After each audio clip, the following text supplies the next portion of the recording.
میں صدق دل سے حلف اٹھاتا ہوں کہ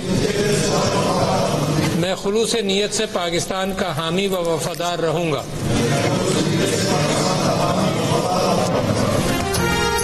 نگراں وفاقی کابینہ نے حلف اٹھا لیا۔ ایوان میں صدر مملکت عارف علوی نے وزراء سے حلف لیا۔ نگراں وزیر اعظم انوار الحق کاکڑ بھی تقریب میں شریک۔ حلف اٹھانے والے نگراں وزراء میں شمشاد اختر وزیر خزانہ، سرفراز بگٹی وزیر داخلہ، جلیل عباس جیلانی وزیر خارجہ، مرتضی سولنگی وزیر اطلاعات ہوں گے، انیق احمد مذہبی امور، جمال شاہ وزیر ثقافت ہوں گے، doctor Umar Saif I T and telecom, lieutenant general retired Anwar Ali Haider وزیر دفاع، احمد عرفان اسلم نگراں وزیر قانون ہوں گے۔ حلف اٹھانے والوں میں ندیم جان، احمد تارڑ، مدد علی سندھی، خلیل جارج، محمد سمیع سعید بھی شامل۔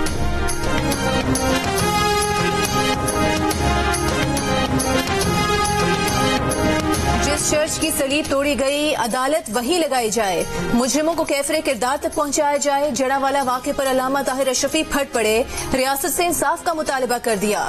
آج بشپ لاہور بشپ سیبیسٹین سے پریس کانفرنس میں معافی مانگ لی، کہا جو جڑاوالا میں ہوا اس کا زخم پاکستان اور اسلام کو لگا۔ آج بشپ سیبیسٹین بولے چرچ اور مکان تو دوبارہ بن جائیں گے، بچوں کے ذہنوں سے خوف کیسے دور ہوگا؟ انجیل جلائی گئی، صلیبیں توڑی گئیں، قبرستان جلائے گئے، پولیس بے بس کھڑی ہو کر دیکھتی رہی۔ قرآن مجید کی توہین کا سوچ بھی نہیں سکتے، سب کچھ منصوبے کے تحت کیا گیا۔ ملزمان تک پہنچنے کے لیے حکومت کا کریک ڈاؤن، مسجد میں اعلان کر کے لوگوں کو اشتعال دلانے والے ملزم یاسین سمیت جلاؤ گھراؤ میں ملوث 128 ملزمان گرفتار۔ جڑاوالا شہر میں عام تعطیل، رینجرز کی 2 کمپنیز تعینات، فیصل آباد میں دفعہ 144 نافذ۔ گزشتہ روز جڑاوالا میں مشتعل ہجوم میں توہین مذہب کا الزام لگا کر 4 گرجا گھر، مسیحی برادری کے درجنوں مکانات، گاڑیاں اور مال و اسباب جلا دیے تھے۔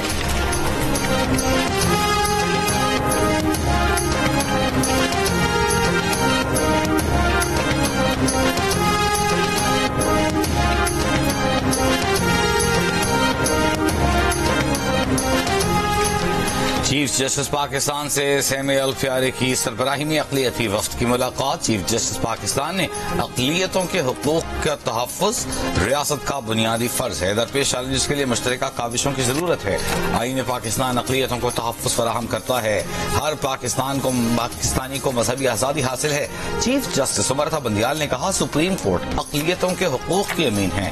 سپریم کورٹ نے اقلیتوں کے حقوق کے تحفظ کے لیے متعدد فیصلے بھی کیے۔ جڑاوالا واقعے میں ملوث افراد کو کسی صورت معاف نہیں کیا جائے گا۔ پاکستان بھر کی عوام مسیحی برادری کے ساتھ اس سلوک پر دکھی ہیں۔ جڑاوالا میں گرجا گھروں کو جلانے کے افسوسناک واقعات پر دفتر خارجہ کا رد عمل، اعلیٰ سطح کی تحقیقات کی یقین دہانی۔ یہ نارمل واقعہ نہیں ہے۔ دکھ کی بات یہ ہے کہ جس نے بھی یہ کوشش کی وہ بڑی پلان کر کے کی کہ تاکہ پورے ملک میں آگ لگ سکے۔ جڑاوالا واقعہ بہت افسوسناک ہے۔ جڑاوالا میں ہونے والا واقعہ منصوبہ بندی کے ساتھ کیا گیا، ہر سازش کو ناکام بنائیں گے۔ 3 سے 4 روز میں ہونے والے نقصان کو پورا کیا جائے گا۔ نگراں وزیر اعلیٰ پنجاب محسن نقوی کا بین المذاہب ہم آہنگی سے متعلق اجلاس سے خطاب، کہا ایسے واقعات کی مذہب میں کوئی گنجائش نہیں، سب کو مل کر ایسی پالیسی اپنانا پڑے گی کہ یہ واقعات دوبارہ نہ ہوں۔ بین المذاہب ہم آہنگی کے اجلاس کے بعد مشترکہ اعلامیے میں بشپ ندیم کامران نے کہا کہ جڑاوالا میں دلخراش واقعے چرچ اور دیگر املاک کو نقصان پہنچانے کی پرزور مذمت کرتے ہیں۔ سانحہ جڑاوالا کی شفاف تحقیقات کی جائیں، وطن عزیز کو امن و آشتی کا گہوارہ بنائیں گے۔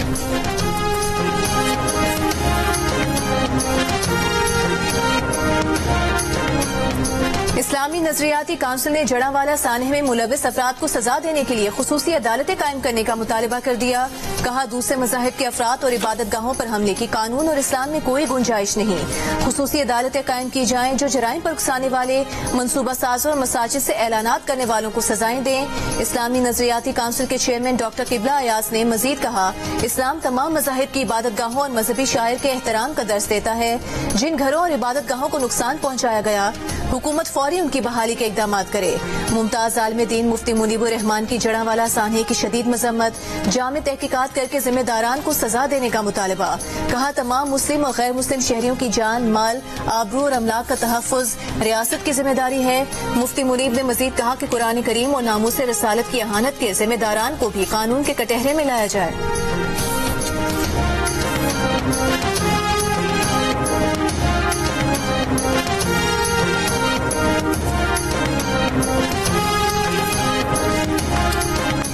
امریکہ کا فیصلاباد میں چرچ اور مسیحی برادری پر حملے پر تشویش کا اظہار، حکومت سے واقعے کی مکمل تحقیقات کا مطالبہ۔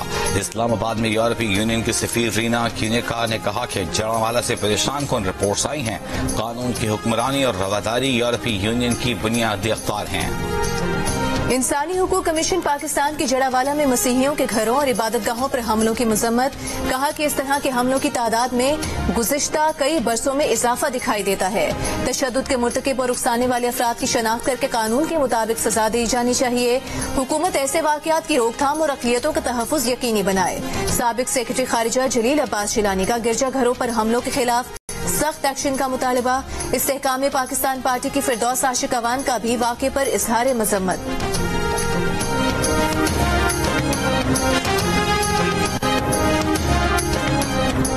رانی پور میں تشدد سے جاں بحق 10 سالہ گھریلو ملازمہ فاطمہ کی قبر کشائی کا حکم، گرفتار ملزم اسد شاہ 4 روزہ جسمانی ریمانڈ پر پولیس کے حوالے۔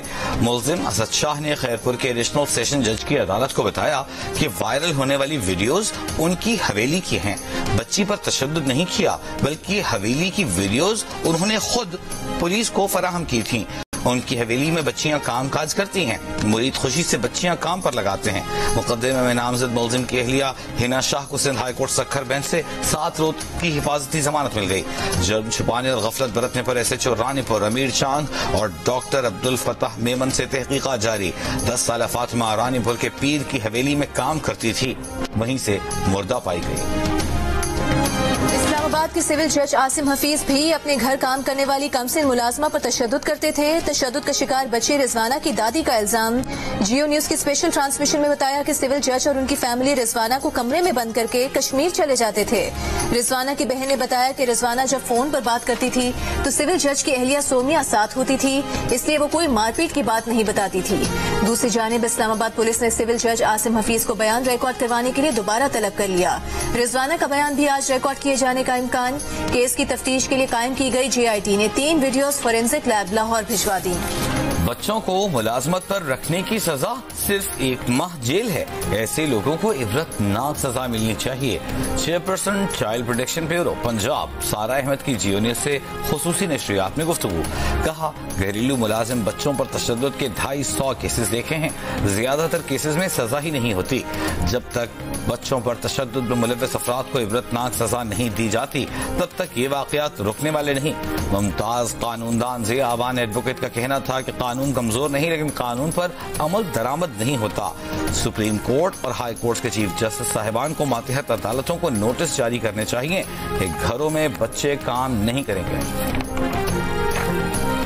2.5 سالہ نعمان ابرو کے گٹر میں گر کر جان سے جانے کے بعد کراچی کی میونسپل انتظامیہ جاگ اٹھی۔ میمن گوٹ میں گٹروں پر ڈھکن لگا دیے گئے۔ 2.5 سالہ نعمان 14 اگست کو گھر کے قریب کھلے مین ہول میں گر کر جان بحق ہو گیا تھا۔ میمن گوٹ میں تو گٹروں کے ڈھکن لگ گئے لیکن شہر کے متعدد علاقوں میں ابھی کھلے مین ہول بچوں بڑوں کے لیے موت کا منہ بنے ہوئے ہیں۔